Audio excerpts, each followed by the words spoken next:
Welcome to the Fall 2020 Ladies Big Book Study Recording Series. My name is Kimberly and I am a recovered alcoholic. I am the facilitator of a tri-weekly Big Book Study for ladies only, and we record each session so we can share the knowledge along with you. What we do is we read the Big Book of Alcoholics Anonymous line by line. We pause on each page and have discussion time to share our experience, our strength, and our hope on each page. You are more than welcome to follow along in this series and do the work of the steps of the Big Book of Alcoholics Anonymous. If you do need support at any time, please reach out to me in the Contact Us area of my YouTube channel, and we're happy to provide you with support. The online recordings are open to men and women. Do not be discouraged, gentlemen. Our ladies' point of view may offer you a different perspective. So welcome. I hope you enjoy. All right, ladies, continuing on in the Big Book of Alcoholics Anonymous, we are on Chapter 4, We Agnostics, page 44. Lots of fours. In the preceding chapters, you have learned something of alcoholism. We hope we have made clear the distinction between the alcoholic and the non-alcoholic. If, when you honestly want to, you find you cannot quit entirely, or if when drinking you have little control over the amount you take, you are probably alcoholic. If that be the case, you may be suffering from an illness which only a spiritual experience will conquer. I'm going to stop right there on that first chapter and just discuss exactly what that says, because it's a big deal. So a lot of people come into the Fellowship of Alcoholics Anonymous and they hear all sorts of different messages in the rooms. Real alcoholics, heavy drinkers, non-alcoholics, normies. Here's a really good little self-diagnostic tool. If, when you honestly want to, you find you cannot stop. So if you've said, I'm not going to drink for the whole month of January, and January 10th you're drinking. Or if you've said, I'm never, ever, ever, ever drinking again, I've done that for the last time, and you find yourself drinking again. And you can't stop on your own accord, that's that first part. Then you have little control over the amount you take. So once you start drinking, you can't control how much you drink. I call that the allergy, but it could be different for anybody, right? Like some people might not identify as the allergy per se, but if they can identify as not being able to control how much they drink, for example, I'm only going to drink white wine. And then after 2 glasses of white wine, you're drinking highballs, you're drinking shooters, you're off to the races. Or if you're trying to control it. So I'm only going to drink singles tonight. I'm not going to drink doubles. But yet, after 1 or 2 drinks, you're drinking doubles. I'm not going to drink any shooters tonight. I'm only going to drink singles. Shooters are what sets me off. And yet you start drinking shooters, right? You can't control the amount you take once you start taking it. You have that drink and off you go. Those are basically the 2 symptoms of alcoholism. The malady of the mind, not being able to stop when we say we want to stop, and the allergy of the body, not being able to control how much we ingest once we start drinking it. So that's a quick self-diagnostic tool. Okay, can you stop on your own? No. Can you control how much you drink when you drink? No. And it doesn't have to be a definite no. It could be a, well, sometimes I can and sometimes I can't. Okay, that's all right too. Because some people are binge drinkers. They're still alcoholic. If they can't control how much they take when they do drink. So if you only drink once a month, and that once a month when you drink, you can't control how much you drink, you still qualify. Doesn't matter if you drink 24 hours a day or if you do the 9 a.m. drinking or the 4 p.m. Like, it doesn't qualify past that if when you start drinking, you can't control how much you take. And I think that's a really big point that we pause on there and talk about, because so many people get hung up on the, well, I'm not sure I'm an alcoholic. I'm not sure I'm a real alcoholic. Maybe I'm just a heavy drinker. And this breaks it down super, super simple. If when you want to stop, you can't, and if once you do, you don't know how much you're going to take, you're probably alcoholic, so you might as well just hang out with us and keep going. All right, hands up. Anybody would like to share, speak on that, experience with that? Marianne Toronto, go ahead. Hi, friends. I am an alcoholic from Toronto. My name's Marianne. Grateful to be here. Grateful to be sober today. I know the person who took me over this paragraph had me scratch out probably. And it just took that right away. Thanks. Yeah, the probably is a nicety. Just like when we get to how it works, that first word, rarely, we're just being cordial. You probably are. Okay, anyone else? Lee, go ahead. Hi, I'm Lee, and I'm an alcoholic. My mom used to call it cutting off your nose to spite your face. When I was first involved in the program, I absolutely abhorred the big book, and nobody really told us a lot to use it and all the rest of it. I didn't like it. I didn't like it. I didn't like it. So I didn't learn some of this stuff that's right here in this paragraph, and it's so easy, and it took me so long to get to the point where I really understood step 1, 2, and 3 to actually stop mucking about. I am an alcoholic. Thanks. 100%. And if you're hung up on whether you are or you aren't, it's not going to work anything past that point. That's the thing that I'm trying to drive home pretty hard is if you're hung up on, am I an alcoholic or I'm not an alcoholic, you're not going to get the program of recovery properly. If you're still debating, that's one of those lurking notions. Janice, good morning. Good afternoon here. Yeah, it just reminded me of a saying I haven't heard in a long time. I didn't get in trouble every time I drank, but every time I got in trouble, I was drinking. You know what I mean? So I kind of, it takes that a little step further. You don't have to get in trouble to know that it's not right for you, but I just thought that was funny that I was saying. Yep, that's exactly right. Annette. Hi, everybody. I'm an alcoholic. I used to hear a lot about if you were practicing going on the wagon, usually people who don't have a problem with alcohol don't find the need to go on the wagon, try to quit. So that was one. And of course, I always like to remember that we used to talk about going on the wagon. Okay, for the next, for the month, we're going to be on the wagon. Until it hit like Friday or Saturday. Well, then that doesn't count. By the next week, then it was Friday, Saturday, and Sunday don't count. And then the next week, it was Thursday, Friday, Saturday, Sunday doesn't count. And then at the end of the month, we would congratulate ourselves for being on the wagon for a whole month, even though we only made it a few days. So that really, reflecting on that, really pointed out for me, again, the disease of the mind as well, of how easily it is to trick ourselves to go, well, no, I don't have a problem, but being delusional. So anyway, that's what I was thinking about. Thanks. Absolutely.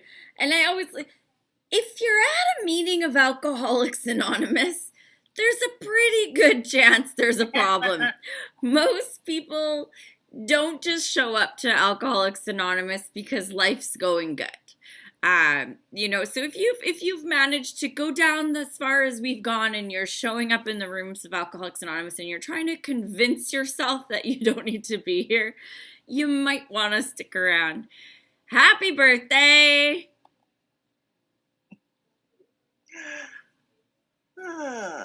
Go ahead. Oh, okay. I thought I was unmuted. Hey, thank you, Kimberly. Hello, everybody.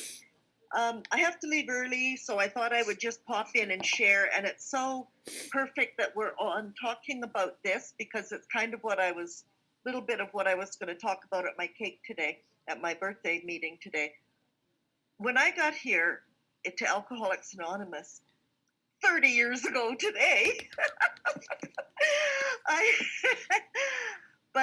you know what? I lived in a nice house. I had a nice husband, even though we had separate bedrooms. He was a nice husband. I had a good job. Everything looked good. I came to AA for one reason: I couldn't stop drinking. And when I came to AA and I heard stories, and I wasn't on the streets when I got here, and I wasn't in jail, and I hadn't had DUI. Well, I hadn't had a DUI for like 20 years. It wasn't any horrific thing that got me here. Like, you know, the stories. And I just thought, my God, maybe I'm not an alcoholic. Like, you know, I live in a nice house, and I have a husband and a dog, and I'm just a middle-class, middle-aged lady that can't stop drinking. Maybe I'm not an alcoholic. And then I looked at this, and I realized I drank for 27 years. The last 6 years of my drinking, every morning I said, I'm not going to drink today. And every night I got drunk. And the next morning I said, I'm not going to drink today.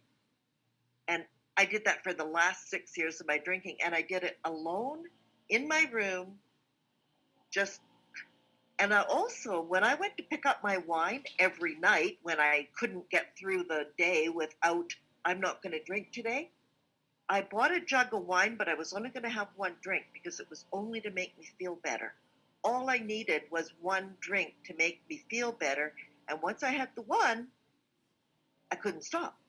And I just drank myself into oblivion. So when I read this, I knew, even though I live in a nice house, and even though I have a nice husband and a dog and a car and a job, I belong here. I came here for the best reason ever. I'm an alcoholic. I'm just today. But that's it. Thank you so much, Kim, and we'll talk to you later. Thank you so much, Jenny. Anne-Marie. Hi, I'm Anne-Marie. I'm an alcoholic. I'm very similar to Jenny's story, but only half the number of years she's got in sobriety. Congratulations. I just wanted to point out that it's not necessary to go all the way down to wherever, to crawl into AA. We have a young woman who came in. She and her friends said, okay, we're not drinking for the month of January. We've got to clean our systems out. And she's the only one who came by AA to help her get through the month. Her friends are now back doing whatever it is they used to do, and they're fine. They have a drink. They don't have a drink. They're great. But she stayed with us. She stayed with us. And like I said, she wasn't homeless. She wasn't jobless. It's not necessary to go that far down to realize that you're an alcoholic. Thanks. Thank you so much. All right, I think we've hammered that paragraph pretty good. To one who feels he is an atheist or agnostic, such an experience seems impossible. But to continue as he is means disaster, especially if he is an alcoholic of the hopeless variety. To be doomed an alcoholic death or to live a spiritual basis are not always easy alternatives to face. But it isn't so difficult. About half our original fellowship were exactly of that type. At first, some of us tried to avoid the issue, hoping against hope we were not true alcoholics. But after a while, we had to face the fact that we must find a spiritual basis of life, or else. Perhaps it is going to be that way with you. But cheer up, nothing like half of us thought we were atheists, or something like half of us thought we were atheists or agnostics. Our experience shows that you need not be disconcerted. If a mere code of morals or a better philosophy of life were sufficient to overcome alcoholism, many of us would have recovered long ago. But we found that such codes and philosophies did not save us, no matter how much we tried. We could wish to be moral. We could wish to be philosophically comforted. In fact, we could will these things with all our might, but the needed power wasn't there. Our human resources, as marshaled by the will, were not sufficient. They failed utterly. So, in those first two paragraphs, they really hammer home how many of the original fellowship were atheists or agnostics. And that speaks to the fact of why this is a spiritual program with a God of your own conception and not a religious program. Bill, in his story, which we read, discussed his apprehension about God and, that knee jerk reaction he had when he heard it being referenced by Evie. And so he knew that if he carried on in a religious matter, that a lot of people would be turned away. And this goes to say that as well. It also says that you don't need to be dismayed, that there's still place for you here. And then it goes on to talk about that mere code of morals and better philosophy. Well, gosh, did I try that. I've got a shelf full of self-help books. I've got scores of daily affirmations I could tell you about. I've got old lists of things I was going to do or not going to do. Those wish lists, so to say, of the type of partner I want to have. It certainly wasn't what we do now with, the meditation for an ideal relationship. I actually at a point had these I am affirmations. I had them printed on my fridge. I had them on the front door before I left my house. I had them in my bathroom every morning. I am strong. And what was the common denominator in all of these things? Me. I was trying to fix myself. And I didn't have the needed power to do that, which is what it's saying in this paragraph. Self-fixing self.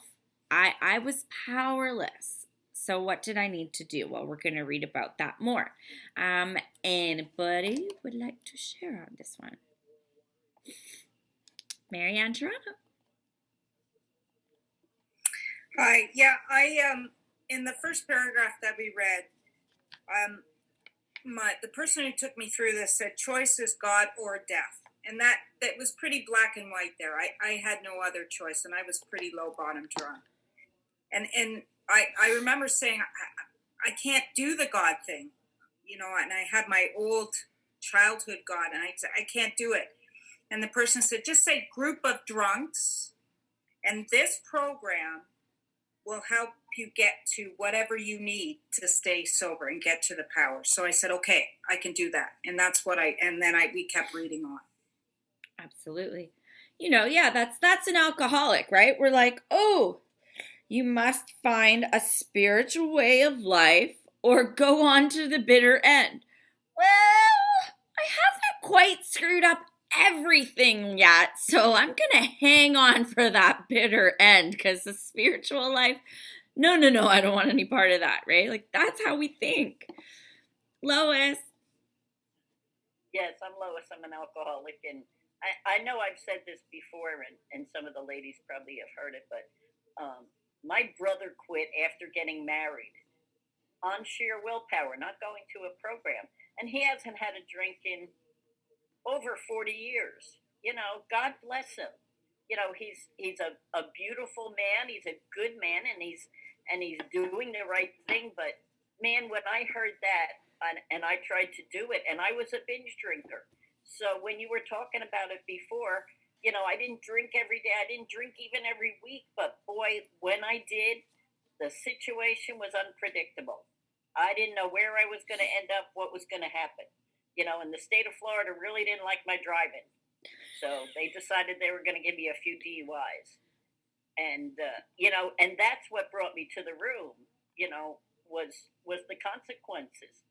And thank God it did, because I knew this program was here. I had a husband that had gone to treatment, and I went to Al-Anon for a little bit and learned a little bit of what I needed to, do a little bit different. And I did that, but there was no way I was as bad as him, and years later, I was as bad as him. And I was hurting myself more than anybody else. And relationships have changed. I did have a job even when I came in, and I wasn't down and out, but yet I knew that I needed to change something. I knew something had to change. My best thinking got me here, so I needed to definitely get a new direction. And a lot of people, instead of God, they say good orderly direction, which is what this program gives you. You know, I was very undisciplined when I got here, so this gave me some discipline. So thanks for letting me share. Thanks, Lois. And go ahead and share your name's not in your square. I can fix that for you. Hi, it's Fern, and I'm an Hi, Fern. alcoholic. Yes, when I first came in to Alcoholics Anonymous, I didn't have any belief in God or anything. My family, I grew up, was down on religion, and I just didn't have it. But I had that emptiness, and tons of fear and anxiety, and a lot of that was taken care of by drinking. But when I had to stop drinking, and I couldn't, and I came into AA. It took me a long time, but I just kept coming back because I loved all of you guys. I really identified, and I really felt at home, and I felt safe. And but I still had that reservation, and I still was drinking, and uh, and it wasn't until I was doing a set of steps that I actually came. All of a sudden, that light came on, and I got it. I thought, I can't take that first drink, and I have to start taking responsibility. I have to take action. I have to stop. I have to make a decision. That's what it was. I had to make a decision. So I made that decision that I was going to have to do something about it, and it was I. My decision was to turn my will and my life over to AA, and that became my higher power. And after once I made that decision, and I drew that line in the sand, and joined a home group, got a real sponsor that I talked to, and made that commitment, then it changed, and God came to me, and then that the rest of it was fine. I got the faith just by coming and listening to all your stories. Anyway, that's it for me. Thanks. Thank you so much, Fern. Yeah, a lot of us, we didn't know we couldn't stop because we hadn't really tried. Joanne. Hi, everyone. I'm Joanne. I'm an alcoholic, and I'm happy to be here. I've been away. My work schedule has taken me away, and I'm back today, and I'm happy about that. So, it took me a while in recovery to humble myself to the realization that when I picked up my first drink at 11 years old, and I swallowed and swallowed until I felt the alcohol hit my blood system, and something clicked, and I felt magic, and it changed me, and I turned my life and my will over to the care of alcohol and drugs wherever I could find it. It was the answer. I became addicted to it, and because it did something for me, and the price I paid for that is it made me insane. And even years later, I have this story. I've been sober a long time, but about 4 years ago, I was on an island with some people that were normal drinkers, and I don't know why, but they brought gallons. Like, they didn't drink much, but they brought gallons.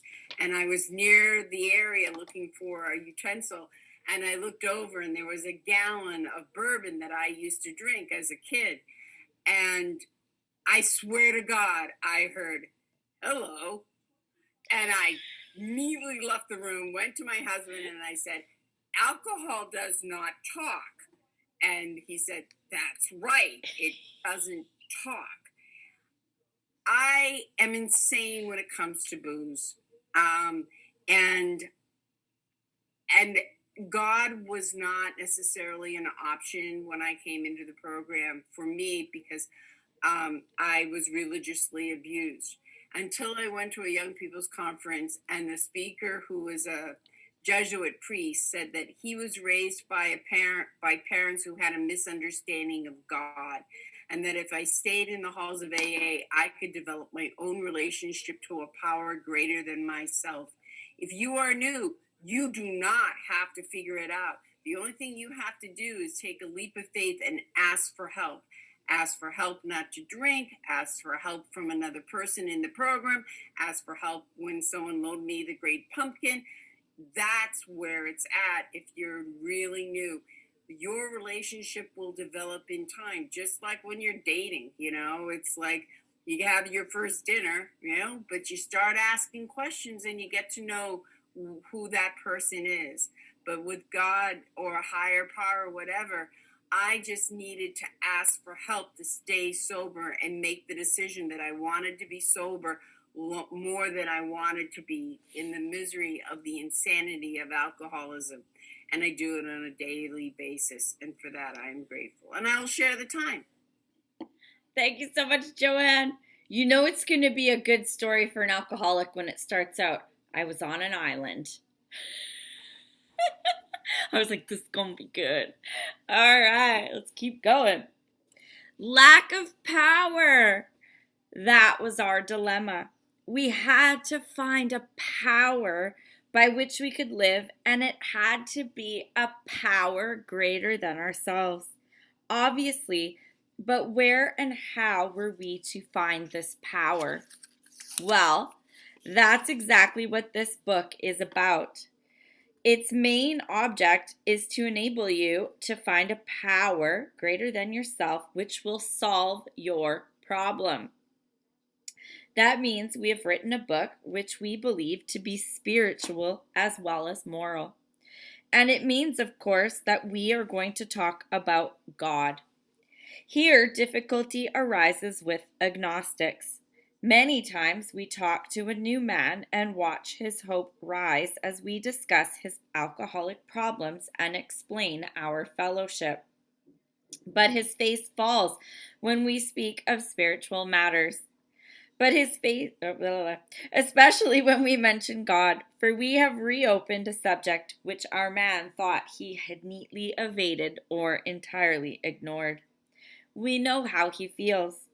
We have shared his honest doubt and prejudice. Some of us have been violently anti-religious. To others, the word God brought up a particular idea of him with which someone had tried to impress them during childhood. Perhaps we rejected this particular conception because it seemed inadequate. With that rejection, we imagined we had abandoned the God idea entirely. We were bothered with the thought that faith and dependence upon a power greater beyond ourselves was somewhat weak, even cowardly. We look upon this world of warring individuals, warring theological systems, and inexplicable calamity with deep skepticism. We looked askance at many individuals who claimed to be godly. How could a supreme being have anything to do with it all? And who could comprehend a supreme being anyhow?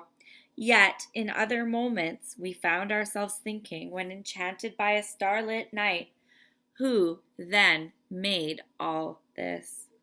There was a feeling of awe and wonder, but it was fleeting and soon lost. Let's talk about power. Power, power, power, power, power, power. In that little bit of a paragraph and in the sentence before it began, there is 6 powers. Some are capitalized and some are not. I point this out because there is a difference. The lowercase powers are action words. That is us trying to assert power. We don't have it. The uppercase powers are referring to this higher power, God, this noun. I'm not a grammar teacher, so I don't know the proper nouns and proper verbs, but I know the difference between a verb and a noun. Lowercase p is an action word, and a big P is referring to something greater than. In this case, it's referring to God. Why is that important? Because little lowercase me can't do it. I need the uppercase P. I need to rely on somebody else, not me.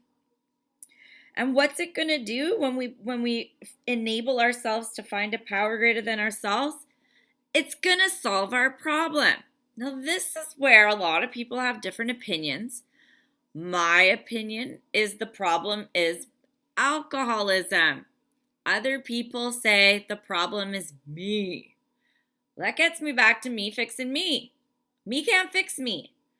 But God can remove my alcoholism, and God can work on everything else. It solves all my problems. Why do I say that? Because it's worked for me. I no longer have an alcoholism mind. I have God reliance. And my life's pretty good. Me didn't fix me. Me gets myself in messes. And me is a mess. Imagine that. Wonder why. So and then of course it's talking about that resistance to God again. And you know, we know how it feels. Like, we know how it feels. Show of hands, how many in this room were resistant to God when they came into the rooms of Alcoholics Anonymous? That is well over half of the screen I can see for those in the back. And that's important because we understand. We felt that way too.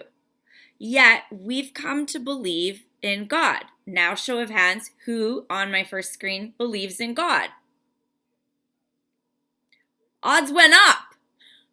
So that was like 100% of my first screen believes in God. So what is that? That's a Yelp review that this works. You've seen the collective who didn't believe in God when they came here, and now they do. And I betcha if we did a show of hands, how many of y'all haven't had a drink today? How many of y'all haven't had a drink in a month? How's about in a year? That's pretty good math right there.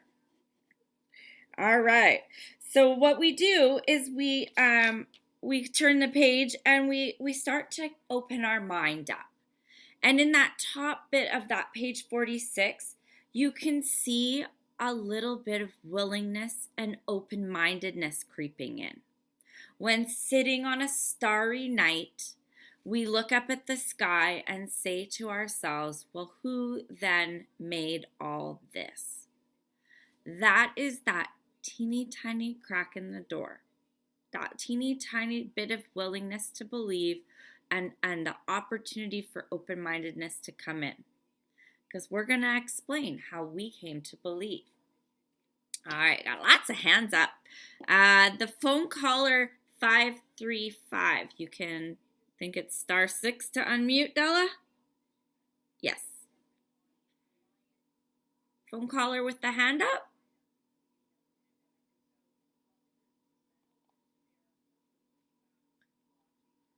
These phone callers. Okay, well, if you can get unmuted, we'll come back to you. Lise. Hi, guys. How are you? How are you? So I came into the program very, very young. And I had that power. I was like, my God, it was like, you know, the program spoke to me so easily because I had, you know, my mom had ushered us into child of alcoholism when I think I was 7. So I knew all about the program and stuff like that. So when it was very obvious for me when I was like, you know, 12 that I was an alcoholic, but came into the room when I was 23 and like embraced it, you know, and you know, after I had my massive relapse, it lasted for 8 years. I came back into the program hating God, and had no willingness to even hear of it anymore. And slowly, just like staying in the rooms, because like I had no defense against alcohol. Like I had no defense against alcohol, none whatsoever. The disease did not go away; it just got stronger. So thank God, that I did stay here and looked for those just glimmers of hope continuously. And now I couldn't, I say that my higher power is the guy or the woman that stands right beside me, and I think she's a woman, and grabs my hand every day and just ushers me through my day. And every time I get weak, not just about it, because I don't even think about alcohol, but I get weak in the knees about life that then would bring me to drink, it holds my hand and just holds my hand. And so that's what I want to share. Thank you. Thank you so much. And that's the great thing about this is we get to have our own conception of a higher power. And a lot of us have a nice gentlemanly higher power. My God's like a biker or a trucker, but he's right there next to me and he's my ride or die and he's got my back and he's like always there going, what the heck are you doing? Try this way. Because I'm stubborn, and he probably whacks his head against the wall going, why doesn't she listen, right? So, but that's my conception. That's what works for me.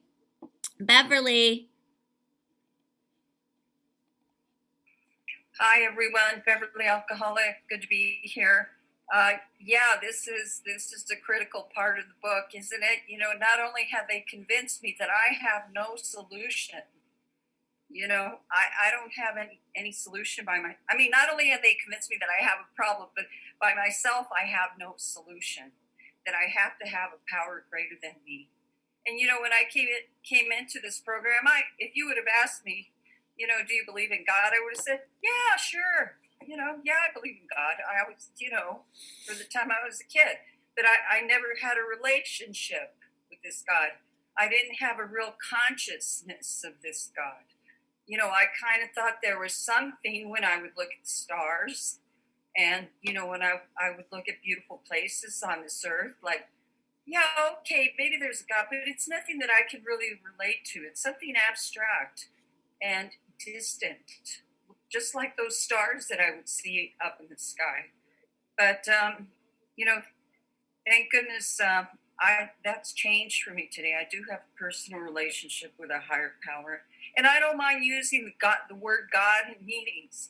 And I know a lot of people in the meetings don't like me using that word because they say, you're going to scare the newcomer away.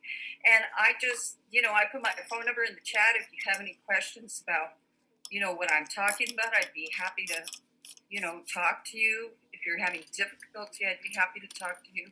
I'm not trying to scare anyone away. I'm just, trying to relate my experience. And really, it does come down to, to be doomed to an alcoholic death or to live on a spiritual basis. I had to really look at that because, for a long time, I thought, I've had 2 siblings that have died of this disease. And even that, I thought to myself, well, how bad of an alcoholic death am I going to die? I'm not like them. I'm a little bit different. And it was hard for me to get over that difference. I'm different. I'm unique. I can't have this. So anyway, the steps helped me through that, and they can help anyone else. Thanks. Thank you so much, Beverly. All right, now we're going to get real fun. Yes, we of agnostic temperament have had these thoughts and experiences. Let us make haste to reassure you. We found that as soon as we were able to lay aside prejudice and express even a willingness to believe in a power greater than ourselves, we commenced to get results. Even though it was impossible for any of us to fully define or comprehend that power, which is God. Much to our relief, we discovered we did not need to consider another's conception of God. Our own conception, however inadequate, was sufficient to make the approach and to effect a contact with him. As soon as we admitted the possible existence of a creative intelligence, a spirit of the universe underlying the totality of things, we began to be possessed of a new sense of power and direction, provided we took other simple steps. We found that God does not make too hard terms with those who seek him. To us, the realm of the Spirit is broad, roomy, all-inclusive, never exclusive or forbidding to those who earnestly seek. It is open, we believe, to all men. When therefore we speak to you of God, we mean your own conception of God. This applies too to other spiritual expressions which you find in this book. Do not let any prejudice you may have against spiritual terms deter you from honestly asking yourself what they mean to you. At the start, this was all we needed to commence spiritual growth, to effect our first conscious relationship with God as we understood him. Afterwards, we found ourselves accepting many things which then seemed entirely out of reach. That was growth. But if we wished to grow, we had to begin somewhere. So we used our own conception, however limited it may be. We needed to ask ourselves but one short question. Do I now believe, or am I even willing to believe, that there is a power greater than myself? As soon as a man can say he does believe or is willing to believe, we emphatically assure him that he is on his way. It has been repeatedly proven among us that upon this simple cornerstone, a wonderfully effective spiritual structure can be built. Lots in here to unpack. The first thing we're going to unpack is, okay, I want to go at this the right way. Going to go backwards a little bit. So the first thing I want to unpack is that, no, I'm going to start right at the beginning because that's how I should. Okay. That first paragraph, we'd need to lay aside our prejudice, just be willing to believe in something. But it clearly defines what that something is. Higher power is God. So a lot of people are like, well, I have a higher power, or I have Mother Nature. This book says you can choose your own conception, but that power is God. So how I like to explain that is think of a big power grid, right? We're all plugging into the same power grid. We just have different colored extension cords. But we're all plugging into the same thing. So my cord might be 10 feet long, sparkly and pink. Della's might be black and 4 feet long. You know, Marianne's might be red plaid. Joanne's might have some of those beautiful New Hampshire leaves tucked in her cord. But we're all plugging in to the same thing. God. Your conception can be called blue, black, plaid, purple, green, higher power, my creator, spirit of the universe, czar of the heavens. You can call your cord whatever you want. It can be whatever it wants to be. But realize we're plugging into the same power. That's what this page is telling us.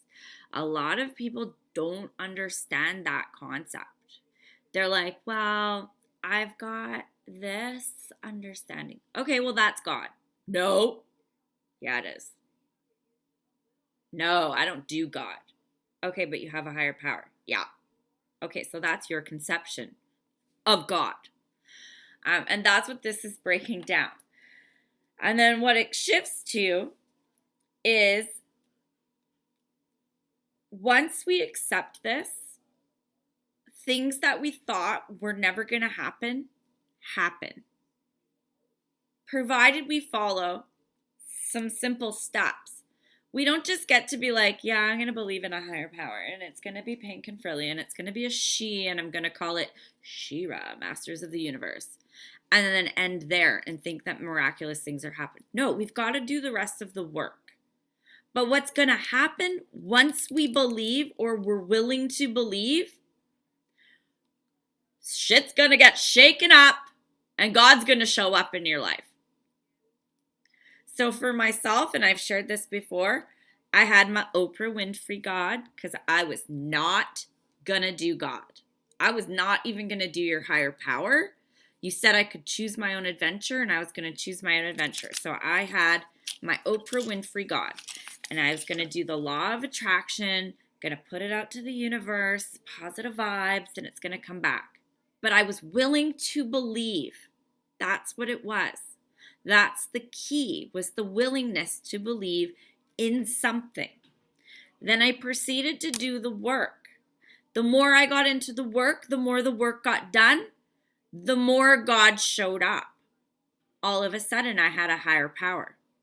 My words changed. I talked about it differently. Then I grew and I had HP, and we were buddies, and HP had my back. And then all of a sudden, God showed up. Then I went a little far off the me end and I started to try to explore it a little too deep. And I'm like, oh, I got to back the bus up back to God. And that's where I'm at now. And I'm growing in my effectiveness of the program of Alcoholics Anonymous and my relationship with God. All I did was I was willing to believe in something.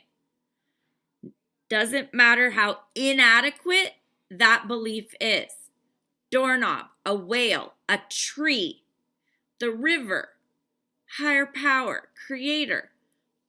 Pick your own power cord. Just plug it into the source. All right. That was my TED Talk for today. Margaret. Good morning, Kim. Thank you. My name's Margaret and I'm an alcoholic. And yeah, I totally was relating to what you were saying, Kim. I got sober at 19. My sobriety date is May 13, 1977. And I am a very grateful member of Alcoholics Anonymous. I have stayed connected. I've stayed in the middle throughout all of my sobriety. When I first got here, I was desperate as only the dying can be. And I would do whatever they told me to do, the old timers on the North Shore. And, did I have a great deep belief in God? I probably not, but I faked it till I made it. And that's what we used to say at meetings also, fake it till you make it. And I would do anything, it was nature, it was whatever. Throughout my sobriety, I am so grateful, and I say this with all humbleness. I am 43 years sober today. And, I have stayed connected. It's nothing that I've done that's been any different or any more special than other people. But I've stayed plugged in, exactly what you said, to the source. I practiced it when I didn't always know if I believed what I was doing. And I can tell you that still today, I have my moments of doubt because I am human. And, different things happen, whatever. But so long as I keep practicing, and that's what it's about, right? Practicing until we get to where we're going. But I know that God is always with me. And another, like one of the poems that we used to read a lot in AA was Footprints. And, sometimes I think I'm walking alone, and the footprints in the sand are God's. Now I'm going to start crying. That's when God's carrying me, right? And what I know is that this program of Alcoholics Anonymous works. It for me, it's changed, it's evolved. My spirituality has, I mean, I grew up in a church. My God from growing up as a little girl is far, far different from where I'm at today. And it is that one source. I've done a lot of studying on different religions, Eastern traditions, whatever. It all comes down to the one thing, one source, one God. And in actual fact, I believe that God is love. But anyway, it's a great, great, great journey. And, you know, all I know is I kept coming to meetings. I came to frickin' meetings when I didn't want to go to meetings. And I stayed sober and I stayed sober and I stayed sober when I didn't always feel like staying sober. At 19, everybody else was 40 plus. And I wasn't happy, free spirit wandering around AA all the time. I was a 19-year-old pissed off kid that knew I needed to stay sober more than I wanted to drink. So it's worked for me one day at a time, and thank you so much for this meeting. I'm so excited right now. 43 years and 30 years on the same day. Like, for those of you guys counting in days that are less than a year, this flippin' works. And these are two ladies who both had said that they didn't believe in the power of God when they got here, and it grew and evolved. Like, that is this testament of this program. It's amazing. Regina. Spelt the same as a city in Canada. I know, I get that all the time when I speak to Canadians. I'm Regina, I'm an alcoholic. Thank you so much for your qualification on this part of the book, Kim. It was really, really, I don't know, it's very thought-provoking, and congratulations to the celebrants with all that time. It's amazing. And I love when people with time share and talk about how they maintain their connection with their higher power, because for me, that's the whole purpose of this program. And my experience with this has been that, in the beginning, like the thing that's really jumped out to me today was, much to our relief, we discovered we did not need to consider another's conception of God. I remember, when I came in, I was so conditioned I grew up Catholic to think that God was one thing. And when people were talking to me about how they said you can have your own conception, I remember thinking, that's blasphemy. I can't do that. What are you talking about? You're crazy. And so I, for a long time, didn't listen to anybody. I just tried to have this relationship with a God that I didn't really understand. And then, over time, as I started to do the step work, it became evident to me that I needed to develop this relationship with something personal to me. And,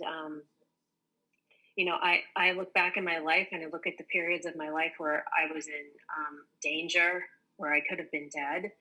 And that's when God carried me, and when I did this work and I take people through the book and we talk about their conception of God, it's amazing how different it can be, but everything is all the same. Like, it's not them. That was a big thing that was drilled into my mind. Like, as long as you have this power, you believe in a power greater than yourself, and it's not you, you're well on your way. And I've spent a lot of time with my sponsor, talking to her about how she, has this her faith in her higher power is unbelievable, and sometimes my faith wavers, and she reminds me that God is always there. You're the one that turns away from God, and just keeping God in the forefront and thanking God in the morning, throughout the day, at night, is really, really important. And I think it's that constant communication that I have, like when I pause or I meditate or I pray, that it's helped me to develop this reliance on this power that sometimes I can just feel like I'm being taken care of. And it's that that feeling of being in the care of is the best feeling in the world. And that usually happens to me when I'm going through something that's really, really stressful or chaotic. And I'm really calm. And I know that that's God working in my life. And I also know that, God puts people in my path at exactly the right time. It could be a sponsee. It could be somebody outside of the program that's trying to show me something that I need to look at. And I feel like I get these nudges from my higher power to be open and willing. And I don't know, it's it's amazing to me how this program works. And when we read the book and we have these discussions about God, it just brings up so many amazing things for me. And I'm just so grateful to to be present and to be open and willing to learn more, because I'm always trying to remain teachable. I don't know it all, and I never claimed to, but there was a time in my life where I thought I had all the answers, but that's when I was drinking. So thanks.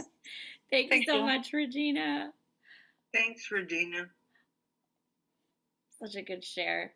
All right, ladies, so that comes to the end of our meeting today, but we are on the second stop fail. So this is step 2, and it's here in the middle of page 47, and it says, we need to ask ourselves but one short question. Do I now believe, or am I even willing to believe, that there is a power greater than myself? So for anyone who is following along and doing the steps along with us, or anyone who hasn't completed their steps or redoing them, or whatever your situation, this is the point where I stop with my sponsees and say, do you now believe, or are you willing to believe, that there is a power greater than yourselves? And that's where we pause in meditation, and we will pick up from that point on Wednesday. All right, let's close with the serenity prayer, and then